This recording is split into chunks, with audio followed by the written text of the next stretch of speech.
people a minute to filter in. So while we do that, I'm going to start and welcome everyone to the SBG Book Club author chat with Tia Williams this November. Shout out to Morgan for suggesting this book because I was in the car laughing. I was just taking my little drive so I could go listen to the book because it was just so enjoyable. And I'm in school, and November is a very stressful month for me. And we knew that November was going to be a stressful month for a lot of people. So we decided to, this is our first romance book in the book club. And we read 7 Days in June, and I absolutely loved it. It was I'm such so glad. a great experience. I love the steaminess.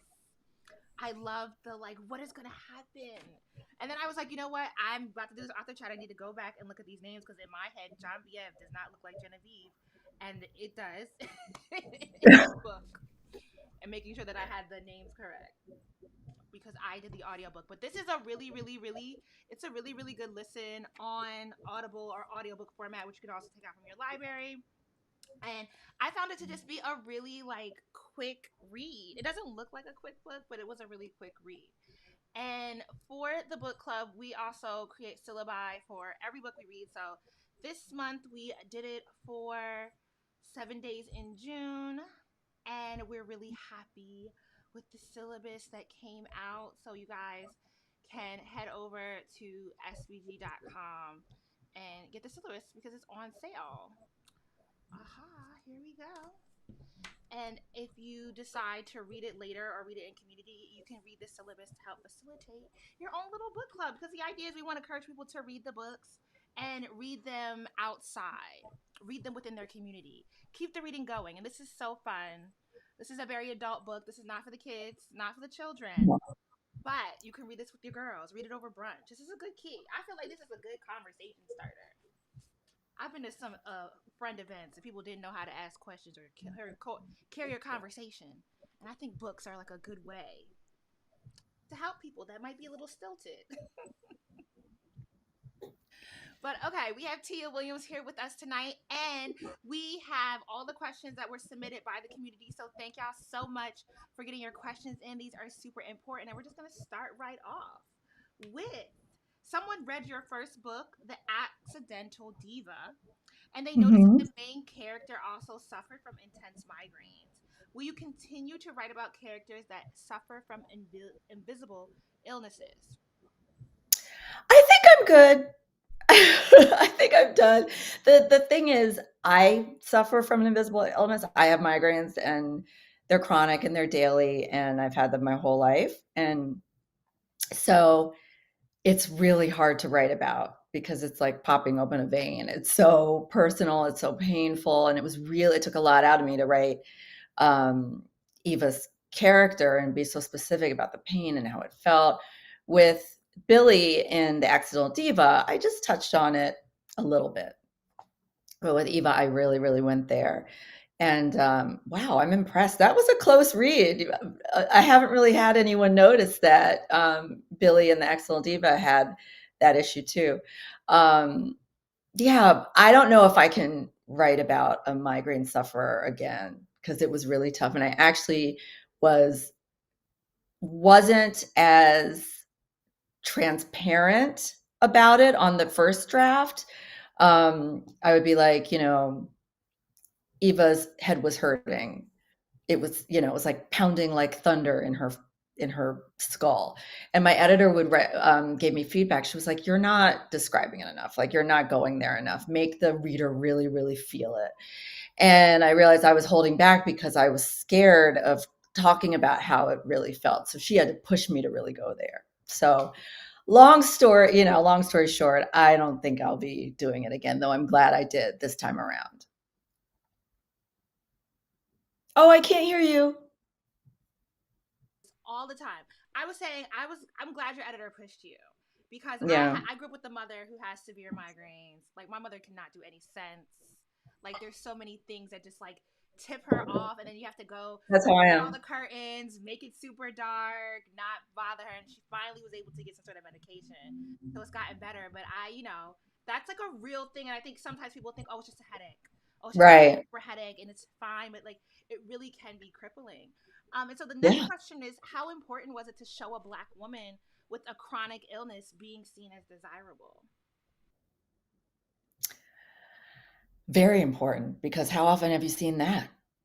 Like it doesn't exist. And because I am a Black woman with an invisible disability, it's not like I sat down to intentionally write about a protagonist who is Black with a disability, with that sort of awareness. I'm just writing about me and what I know.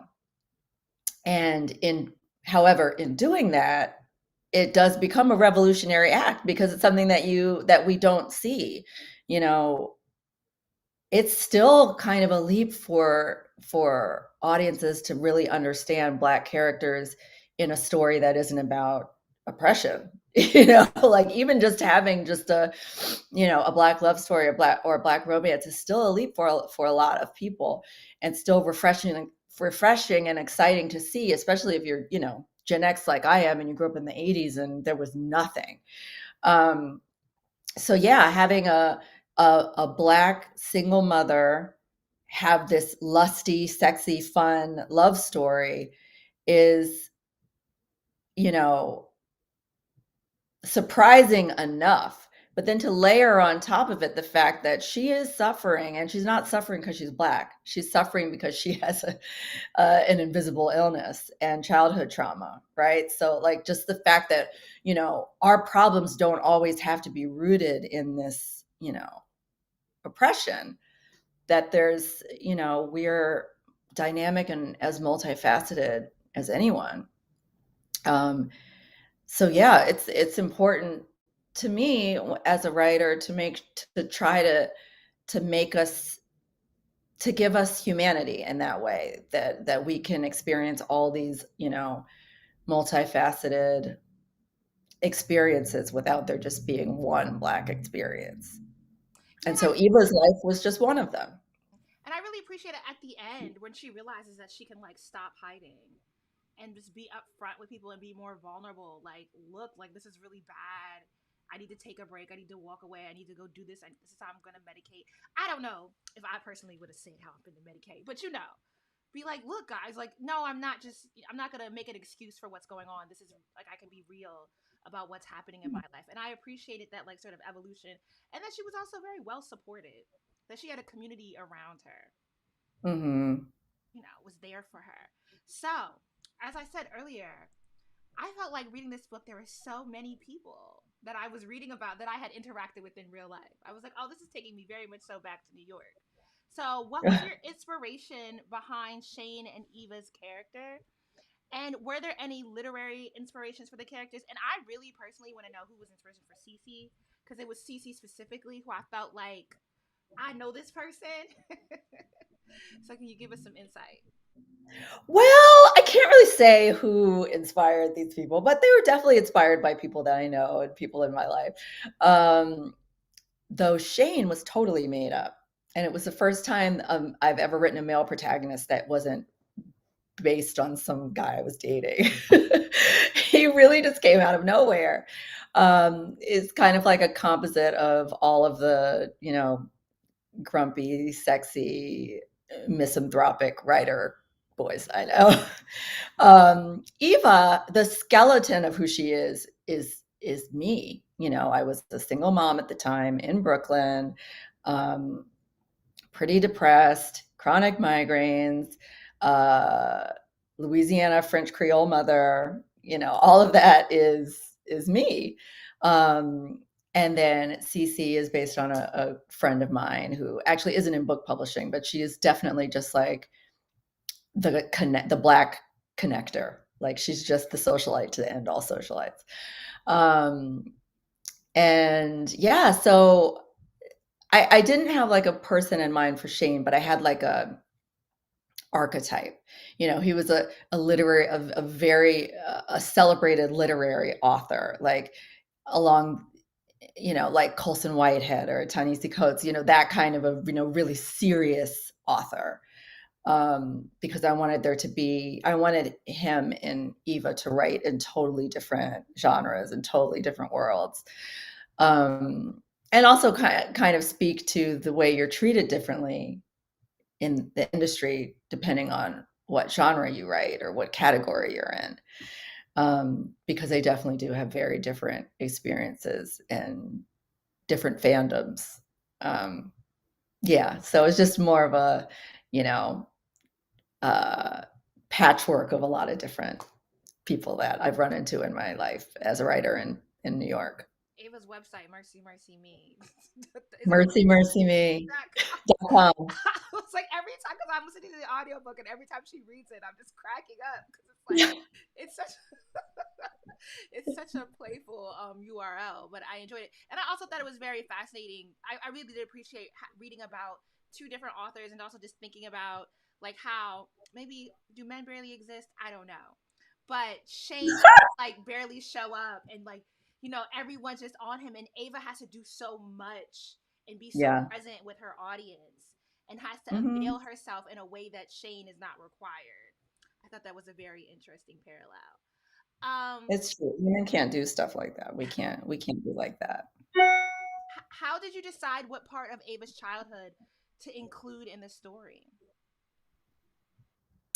Well, I wanted to, since I didn't have a lot of time, or I'm not writing a whole book about their teenage lives, right? So they're just flashbacks. So they're just like almost like a self-contained little novella within the novel. So I don't have much time to say too much about what it was like living with her mom and the things that she went through. So I wanted to show just like a slice of life that will give you all the information you need to know what really went on in their world, just one morning. It's a brief, slice of life, but from what happens in that morning, you know everything there is to know. You get the entire context of their relationship.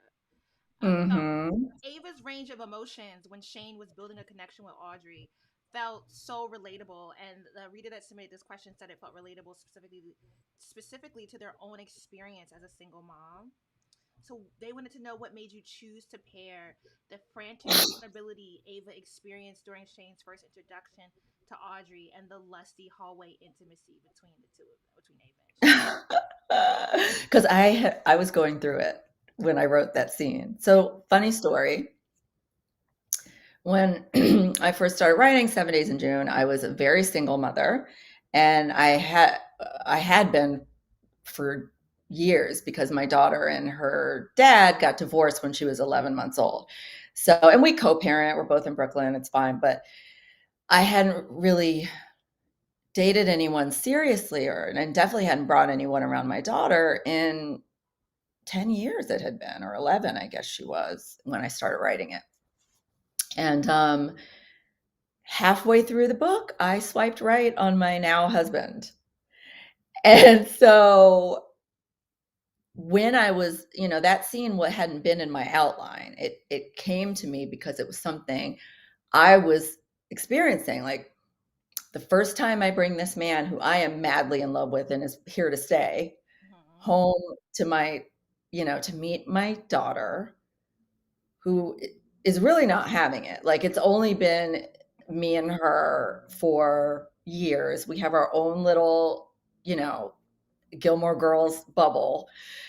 And this testosterone factor is coming into this. And it's just like, who is this person all of a sudden? Like, why? Don't look at him like that. What do you do? And so I was experiencing this whirlwind of emotions. Like I'm so excited to see that they're, bonding and, at the same time, I just want to like jump on him because he's so cute. And like, it's just like, just this whole like Not happening. roller coaster of stuff. And it was, there were a lot of capital F feelings. And so I was like, this needs to be a scene. And so that's where that came from. The Audrey was such a precise character. Was she influenced by your daughter, inspired by your daughter? Yes, Because I was like, this very much so. whoever this person is has to live in her house because it's so to a T. She Like, lives in my house. Not only does she live in my house, she feels that all of the success of 7 Days in June should be attributed to her. because she inspired Audrey. I mean, she's very much like, "You're welcome." That's such a special moment to share. So the next Yeah. question we have is that while reading, a reader felt an immediate connection to I'm not gonna mess this up by Gail Jones. I think this might be Gail Jones. One of her recent no, Corregidora by Gail Jones, His Own Wear by June Jordan, and Pericleage's West End series. So clearly they're an avid reader. They wanted to know Yeah. how, and they also assume that you're an avid reader. How do you feel your work ties back to these canonical Black women authors? Oh, I mean, inspired only. Like, I have nothing on them. Oh, Um, yeah, I mean, I think the subject matter and there's a lot of themes that are echoed in my writing. Um, but I do feel like their work is a lot more literary. Um, well, no, I won't say at that. the time, It's I think weird. your writing was very accessible for the time. I think you hit a lot of really great themes, but that they relate Yeah. to like now. And sometimes, like a lot of these books, if we were to read them in the book club, we would have to do a lot of work to make them accessible to a modern audience. They're not just books that we Mm, could say, "Hey, go pick up the audiobook and look at all these themes and how they create to all these other connect all these things." We'd have to do more explaining of like the language and the syntax, the structure of the storyline, the metaphors. right. So I think there's a place where these things all kind of net out and make a meaningful impact. And I really enjoy the accessibility of your book. Thank you. That's very flattering. I mean, I feel like there were a lot of, there's some strong themes. It's very, a lot of trigger warnings. And I feel like for me, I to balance that energy, I wanted to give, have really funny moments and have moments of um, absurdity where the characters just sort of notice that the things that are happening around them are ridiculous and, Audrey thinking going to public school was how you experience oppression was quite yeah, hilarious exactly. to me. And then we get to the dream house in the end, and Cece's just conniving way of trying to get the dirt. Yeah. There were a lot of very funny scenes, and I appreciated the levity. So making time and overcoming obstacles to write was an issue for Ava for the majority of the book. What helps you balance motherhood, being a partner, and being an author? Nothing. Here's the thing about that. There's no good way to answer that question because, and this is what I always say, like, you can have it all, but something will suffer. Yeah. Like, there truly is just no way to do everything well. And whoever tells you that is lying. Like, it just doesn't happen. Um, I feel like even most of the time, like I have too much on my plate. How am I going to finish writing this book? I also have a full-time job, and I have this debilitating pain that does not cooperate with me. So I unfortunately am not a writer who can have like a schedule. That's what I would always recommend to writers is to come up with a writing schedule that makes sense. That's Come up with a writing schedule that is realistic and sustainable and stick to it. But I can't do that. Like if you're a person who has a chronic illness or, any sort of unpredictability in your life, it's really hard to follow a schedule. So what I do is on the days where I feel good, I write until the cows come home because I don't know when the next day will be.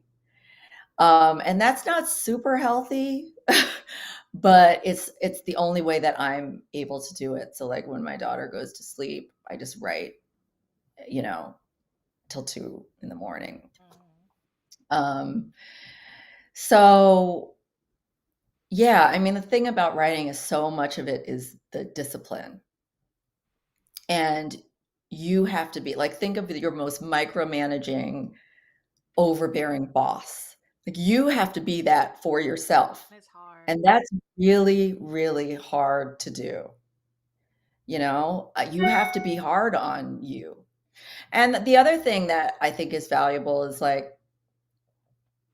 if you're if you just can't do it, if you're supposed to write on a Tuesday, Tuesday comes and you are fucking up. Like you just cannot get there. You can't motivate yourself. Real Housewives of Potomac is on. You need to watch it. Like lean into Minaj that. is hosting the reunion. Nicki Minaj is hosting the reunion. You've got to watch it.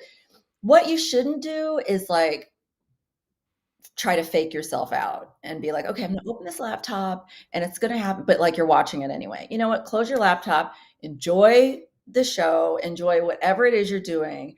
But then next time you write, do double time, Mhm. you know? Yeah. Like you have to be real with this with yourself and forgive yourself. Like if it's not gonna happen that day, it's really not. But just to make sure that you know, and it's not a punishment, but it's just a making up for that time. Like work twice as hard the next time you sit down No, for twice as long. yeah. So since we're almost out of time, so we want to move to the next question. So the question is that throughout the story, Ava is struggling with writing the novels that she's known and loved for versus writing the novels she dreams of writing. What decision making went into adopting this as a character element? And would you ever pen this novel, the novel of her going back to Louisiana? Well, so that's the novel I've always wanted to write. So, like I said, my mom is from DC, but her family is from this very small town called Cane River in Louisiana. Everyone Not there the is movie. Creole. What? Isn't there a movie called Cane River? There is in a book. Yeah. I'm pretty sure I watched it last year. Yeah, it was like on Yeah. um I forget the website that does like old school black films. Yeah. Yes. Yeah, there was a movie. So that's where, I mean, I'm related to everyone that was in that film, basically. And it's just so fascinating. I mean, the whole town is descended from of one French landowner and his enslaved, black.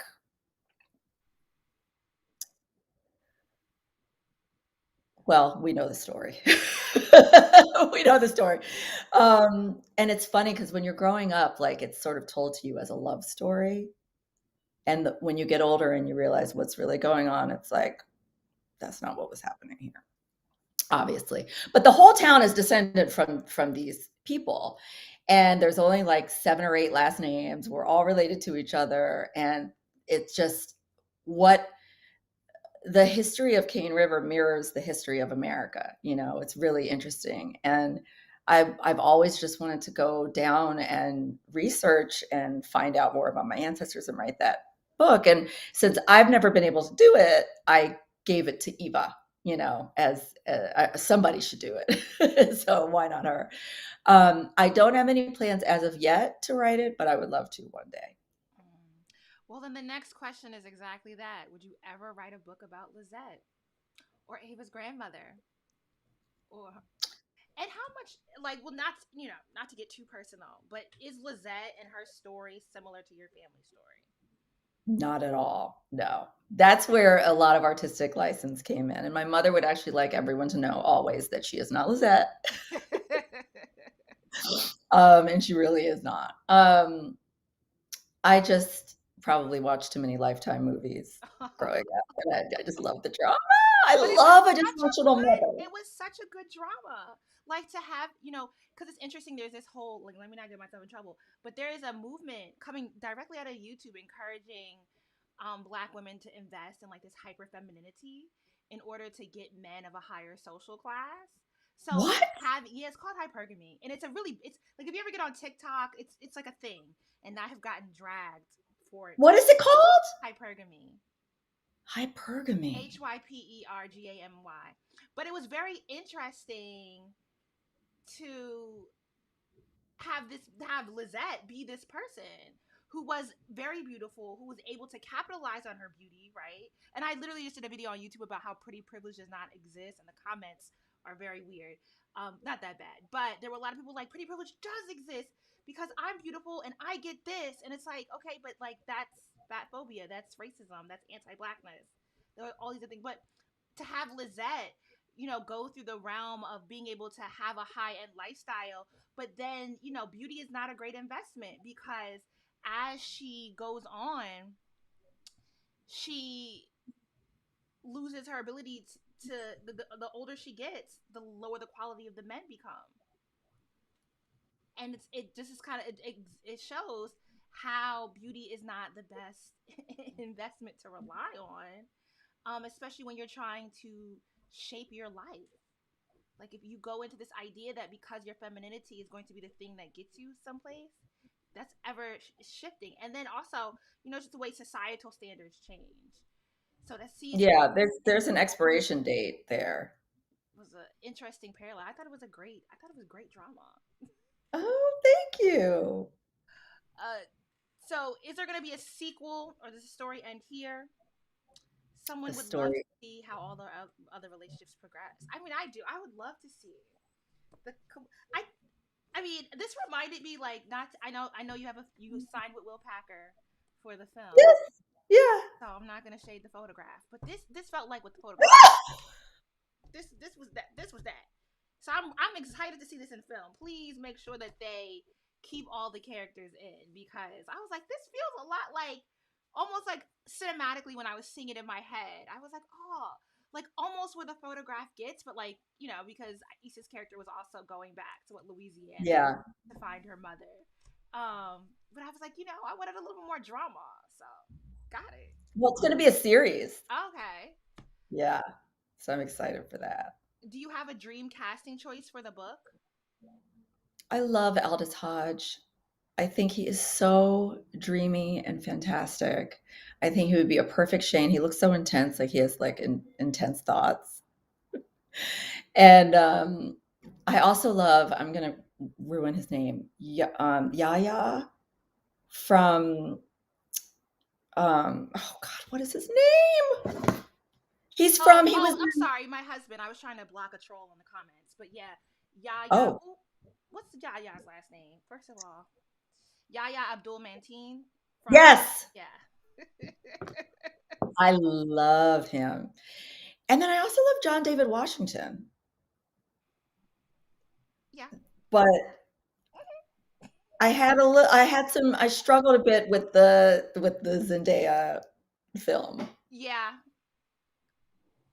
No comment. Um, what? No comment. I'm gonna leave it alone. Okay, okay. I love his Um, voice though. He sounds so much like his dad. He's great to look at. he doesn't look like him at all. Well, he looks He like his looks like father. Yeah, he looks but like I think he's Pauletta, is that her name? gorgeous. Yes, I think he's a gorgeous man for sure. He is. But I'd die if Yaya was Shane. I would I die. love him. I love him. I He would is so amazing. stay. All right. Well, that is all our questions. Thank you so much for joining. We really appreciate all the extra insight you were able to offer about this great book. I'm hopeful that anybody who watches this author chat will definitely be inspired to go ahead. Whether you pick it up, pull it from your library, definitely the audiobook. I'm telling y'all. This is a great, listening while you ride around town book, and I loved it. So thank you so much for joining us. We greatly appreciate it. Thank you for having me. Thanks everyone for joining. Have a good rest of your evening. Bye. Okay, you too.